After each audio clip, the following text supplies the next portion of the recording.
ఉంటుంది. ఇదే నడుం చూపించుకుంటూ ఇదే బొడ్డు చూపించుకుంటూ అబ్బాయిలు డ్రెస్లు వేసుకుంటే నవ్వుతారా నవరా రోడ్డు? No problem. నవ్వుతారా నవరా రోడ్డు మీద? ఎవరు నవ్వేది? మళ్ళీ ఆ సమాజమే. అదే సమాజం నవ్వుతుంది, వాడిని చూడాలని అనిపించదు. బట్ అమ్మాయి వేసుకుని వెళ్ళినప్పుడు 10 మంది చూపుని అట్రాక్ట్ చేస్తుంది అనేది వీళ్ళ బాధ. అలా ఎందుకు కండిషన్ చేయబడ్డాము? ఎన్నాళ్ళుగా కండిషన్ చేయబడ్డాము? ఎన్ని తరాలుగా? మీరు చెప్పింది బాగుంది మేడం, కానీ నాకు ఒక డౌట్ ఉంది. మనకి ఆ కండిషనింగ్ తప్ప వేరే ఏ కండిషనింగ్ లేదా?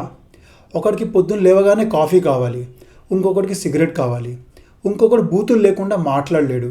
ఇవన్నీ ఏంటి? ఇవన్నీ మన చాయిసెస్ అనుకుంటున్నాం. మనం కాదు, మనం పంచేంద్రియాలకి వశమే ఉన్నాం. అలాగే మగవాళ్ళు కూడా పంచేంద్రియాలకి వశమే ఉన్నారు.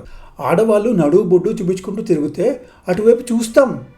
కానీ దానివల్ల మీకు ఇబ్బంది కలుగుతూ ఉంటే ఈ పంచేంద్రియాల వశం నుంచి బయట ఎలా పడాలో దానికి ఏదైనా టెక్నిక్ ఉంటే చెప్పండి. నాకు తెలిసిన ఒక టెక్నిక్ ఏంటి అంటే ఇన్నర్ ఇంజనీరింగ్.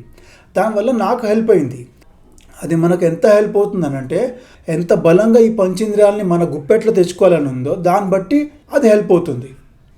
నమస్కారం.